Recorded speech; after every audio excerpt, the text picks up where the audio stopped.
General Muhammad Zia-ul Haq, President of the Islamic Republic of Pakistan, and to invite him to address the Assembly.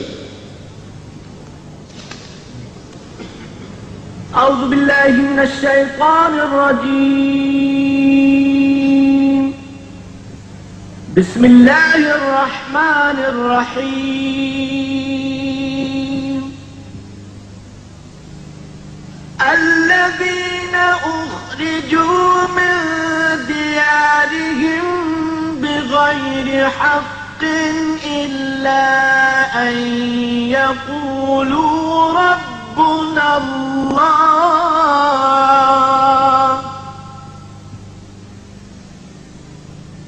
ولولا دفع الله الناس بعضهم ببعض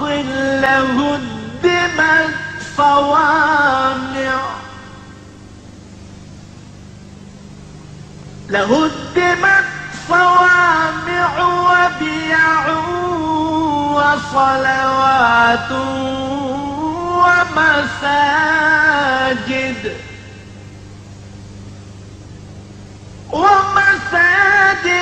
يذكر فيها اسم الله كثيرا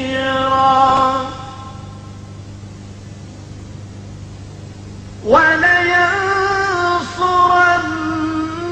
الله من ينصره إن الله لقوي عزيز.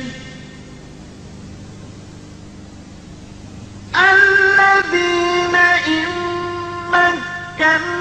مكناهم في الأرض أقاموا الصلاة وآتوا الزكاة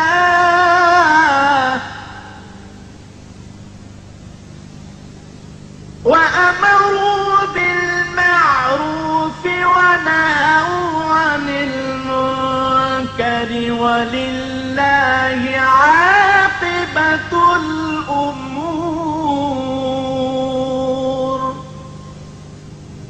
صدق الله العظيم.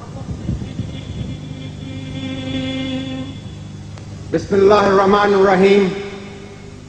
الحمد لله رب العالمين والصلاة والسلام على خاتم النبيين.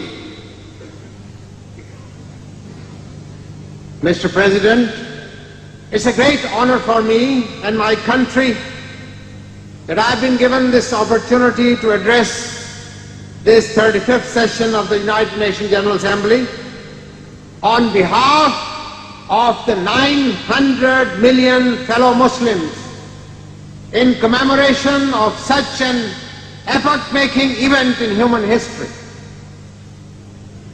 I do so with deep humility in response to the mandate conferred upon me by the 11th Islamic Conference of Foreign Ministers which Pakistan was privileged to host last May. Speaking as a humble believer, I am particularly conscious of the Islamic injunction to rise above race, color, and creed, and to perceive fellow human beings in terms of universal brotherhood.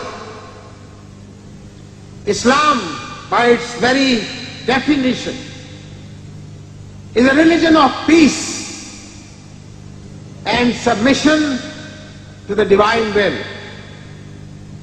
It demands of its followers to strive individually as well as collectively for the creation of a human society based on justice,